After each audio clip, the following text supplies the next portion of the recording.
Sveiki prisijungę prie dar vieno gyvenimo projekto epizodo.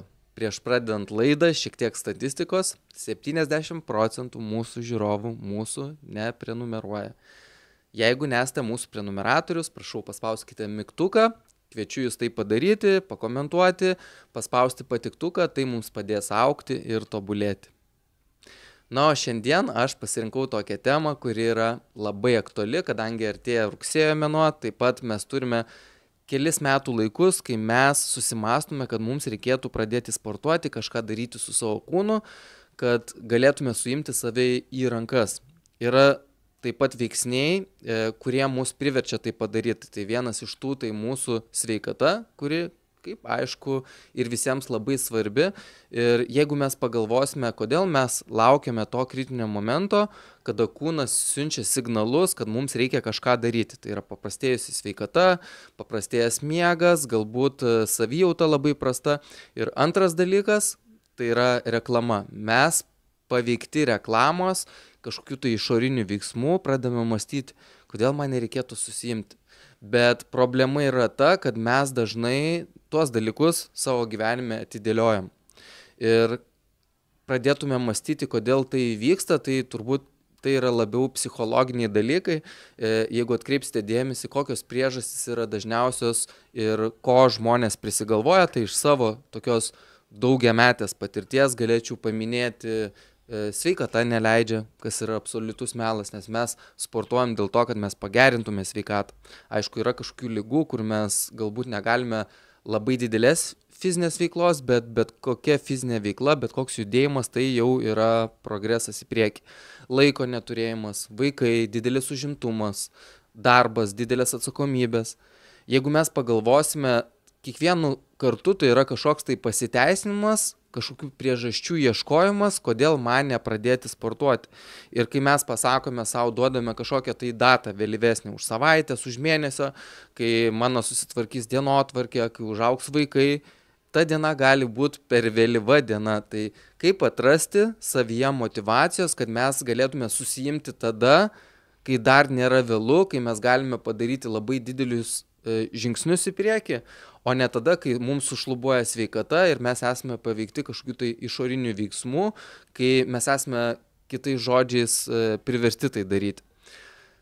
Galime diskutuoti, kiek norime, daugelis žmonių yra iš tikrųjų ir tokių žmonių, kurie pasakys, kodėl man sportuoti, aš ir šiaip gerai jaučiuosi, bet mokslo yra įrodyta, kad iš tikrųjų pats didžiausias mirtingumas yra tada senatvėje, kai mes prarandame mobilumą, prarandame raumeninę masę, prarandame mobilumą, nustojame judėti, todėl judėjimas kiekvieną dieną mums suteikia jėgų, suteikia gyvybės, suteikia sveikatos, mes jaučiamės psichologiškai gerai, savimi pasitikime, dažniausiai nekaltiname kitų, prisimame visą atsakomybę savo, tai jeigu pamastysime, pačios didžiausios priežastys tai yra, kad kaltinimas kitų, ieškojimas pasiteisinimų, o jeigu mes paimsime paprasčiausią psichologinę lentelę, kur yra kaip atskaitomybės lentelė, angliškai accountability ladder, galite pasižiūrėti Google sistemoje, yra labai daug variacijų, tai yra psichologinė lentelė, tai patys žemiausi laipteliai ir būtų, kad mes kaltinam kitus ir ieškome pasiteisinimų. O dalykai, kuriuos mes prisėmėme savo, dalykai, kuriuos mes galime pakeisti ir mes savo gyvenimą kaip galime įtakoti, tai yra viršutiniai laipteliai, kai mes susistatome tikslus, imamės kažkokių veiksmų ir tai įgyvendiname. Tai vat šiandien aš norėčiau pakalbėti, kad mūsų kūnas ir mūsų vidinis aš tai yra kaip vienas aparatas. Jeigu mes susimastysime, kad kodėl kūnas mums kartais, kūnas kaip yra kaip laidininkas, jisai siunčia signalus, kai mes jaučiamės negerai, mūsų kūnas skauda, netgi kai mes turim kažkokį negalavimą, tai mums kūnas pasiunčia signalą, kad reikia kažką daryti, reikia susiimti. Tai vat lygiai tas pats yra ir su mityba, jeigu mes turim prastą mitybą, kūnas mums pasiunčia signalą, mums tada yra bloga savijauta, nėra nuotaikos, mes blogai jaučiamės, tada kyla ir nerimas, ir depresija, ir apie daug dalykų galima kalbėti, tai mes turime kitais žodžiais pasirūpinti savo kūnu. Mes turime atiduoti duoklę savo kūnui, nes kūnas ir mūsų vidinis aš, ar nežinau, kaip mes tai pavadinsim, ar mūsų siela, ar mūsų vidus, mes turėsime gyventi dar daug gyvenimų. Jeigu mes savo išorinį kūną apleisim, tai pagalvojus mes ilgai netemsim, nes yra net tokie skaičiai padaryti VO2 max, tai yra mūsų kvėpavimas, deguonies pasisavinimas.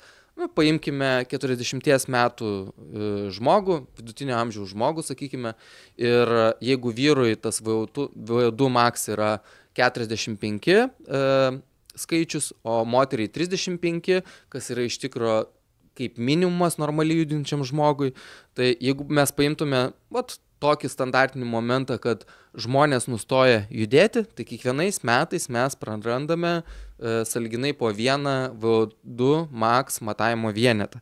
Tai jeigu nejudėsime metus, 2, 3, 4, mūsų deguonies pasisavinimas blogės. O čia yra vienas iš rodiklių, kada mes turėtume susirūpinti. Jeigu pažiūrėtume skaičius 18, tai būtų tas, kai mes jau nebegalėtume užlipti laiptais. Ir nepamirškime, kad mes gyvenime galime turėti ir kažkokių tai traumų, kurios mums atsitikus, mus privers gulėti lovai, nejudėti. Mes turėsime judėti į priekį. Tai kaip surasti savyje jėgų ir psichologinės stiprybės, kad mes galėtume pradėti sportuoti. Nes kitos priežastys tai yra, mes bijome nesėkmių.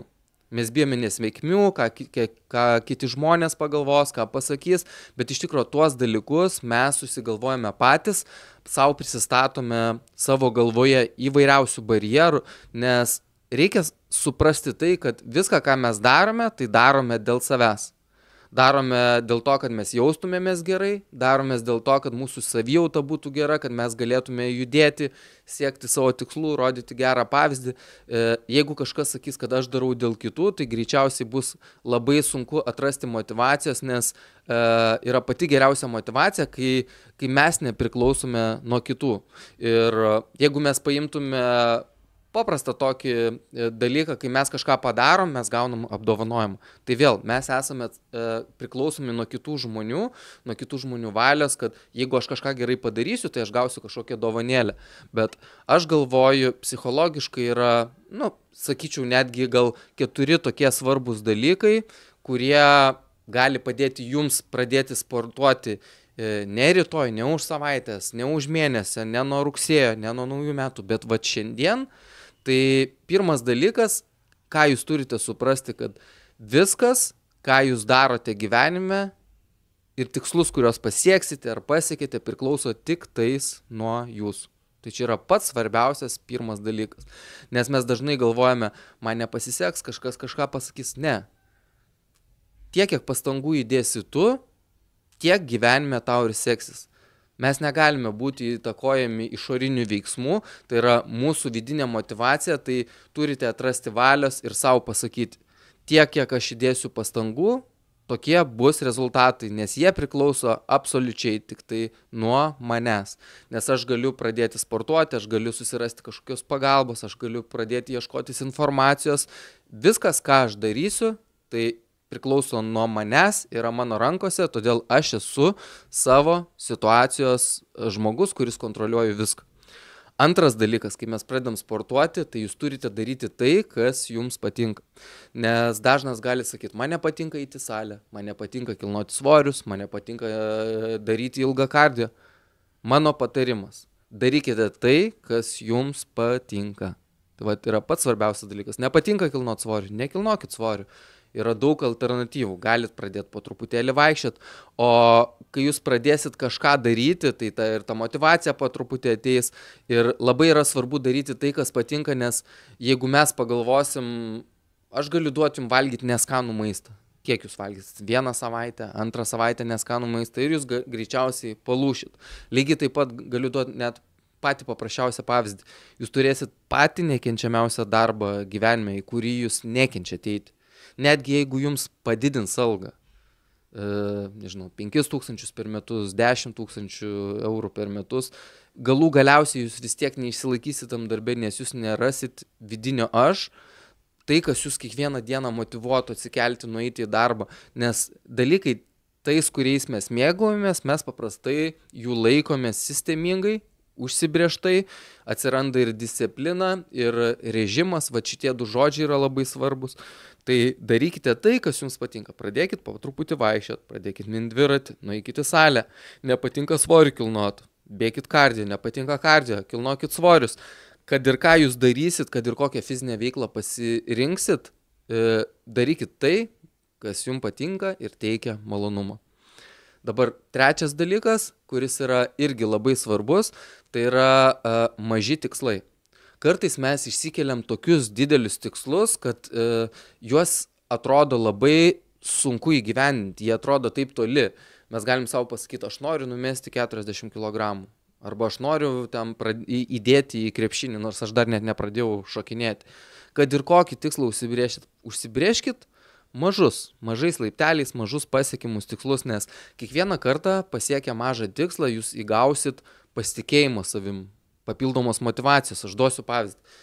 Jeigu jūs visai nejudat, absoliučiai gyvenime nesportavot, jūs nueisit kilometrą, užsibrėžit savo, aš turiu nueiti ar nubėgti kilometrą. Jeigu tai gyvendinsit ir nubėgsit kilometrą ar nueisit jį, galvosit, aha, koks aš šaunuolis ar šaunuolė, įveikiau kilometrą, sekantį kartą padarysit 1,5 kilometro, 2 kilometrus. Ir patys nepajausit, kai pradėsit sportuoti pastoviai ir ilgą laiką. Tai va šitie tikslų įsikelimai ir realistinių tikslų įsikelimai yra labai svarbus. Aišku, mes galim turėti ir tuos ilgalaikius tikslus, bet turbūt pati didžiausia problema yra šiai dienai, kad mes turim tokį klaidingą požiūrį, kad mes norim visko labai greitai. Mes norim gražaus kūno greitai, mes norim geros sveikatos greitai, tai visko mes norim taip greitai ir mes ieškom kažkokios tai auksinės formulės, auksinės piliulės, kur galvom, kad ieškome pačią lengviausią variantą. Išgersiu aš kažkokią piliulę, man nereikia nieko daryti, sportuoti, nereikia geros mitybos, išras kažkokį tai papildą, šį išgersiu ir viskas sutvarkys. Ne. Būkim realistai, mes turim viską imti į savo rankas. Na, o ketvirtas dalykas irgi labai toks paprastas, tai yra, net pavadinčiau aš jį gal sniego gniūžtės efektas.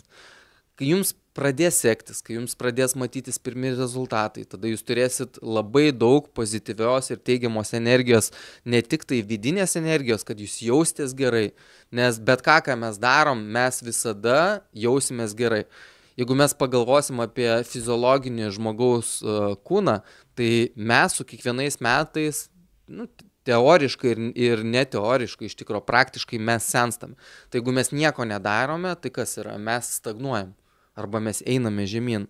Tai jeigu mes nejudėsime į priekį, kažko nedarysime, automatiškai mūsų psichologija bus tokia, kad mums bus labai sunku. Mes žinosim, kad mes ritame žemyn.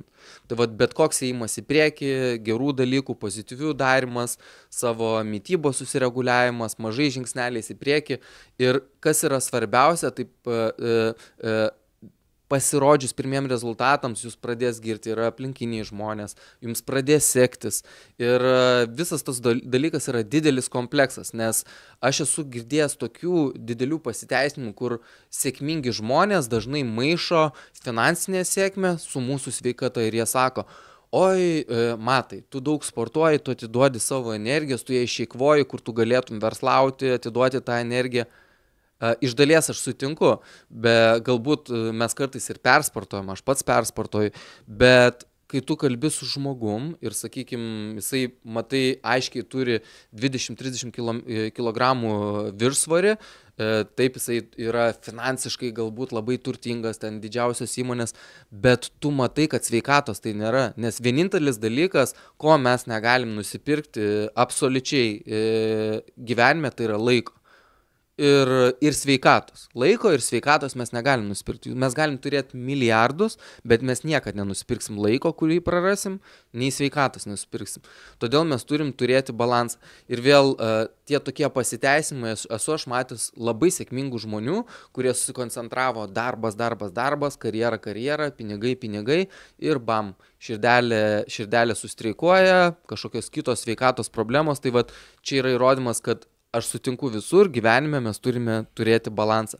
Tai aš jums palinkėsiu pradėti sportuoti, susijimti ne rytoj, ne kitą savaitę, ne tada, kai mes pamatysim reklamą, nes jeigu mes pagalvosime, ateina rugsėjo mėnuo, atkreipkite dėmesį, prieš rugsėjį ir prieš naujus metus, pusę mėnesio ar tai mėnesį, mes matome reklamas, eikite į salę, sportuokit, taip, čia yra marketingas, negalime kaltinti tų sporto klubų, kurie traukia mus sportuoti, nes tai yra verslas, bet kodėl mes turim turėti tą išorinį trigerį, vėl mes būsime valdomi ir manipuliuojami kažkokiu tai išorinių veiksmų, patys atraskite priežastis, dėl kurių jūs sportuojat. Išsikelkite tikslus.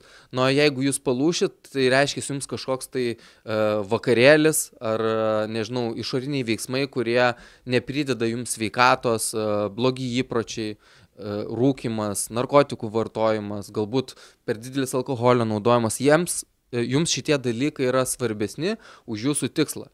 Žinokit savo tikslą, rodykit pavyzdį savo, rodykit pavyzdį savo aplinkai, vaikams, užsikraukite, turėkite labai daug motyvacijos, sekite mano kanalą, aš dalinuosi informaciją ir aš jau pastebėjau senokai tokį dalyką, kad aš tikrai moku sumotyvuoti žmonės. Sekite mano socialinę erdvę. Aš kaip ir visi žmonės, man kartais irgi trūksta tos motyvacijos, tai aš jos bandau ieškotis vidinėme aš. Man sportas iš tikrųjų padeda sugrįžti į vėžes. Aš turiu tokią savo auksinę taisyklę. Jeigu aš kažkur pastringu ir man yra sunku, nes mes visi esam žmonės, tai aš įsijungiu autopilotą. Tai vat, aš linkiu jums turėti režimą, discipliną ir jeigu bus sunku, įsijungti autopilotą. Tai su šita linksma nata aš ir pabaigsiu. Linkiu jums gero sporto, prisižiūrėkit save, būkit sveiki, rodykit gerą pavyzdį ir susitiksime kitose laidose.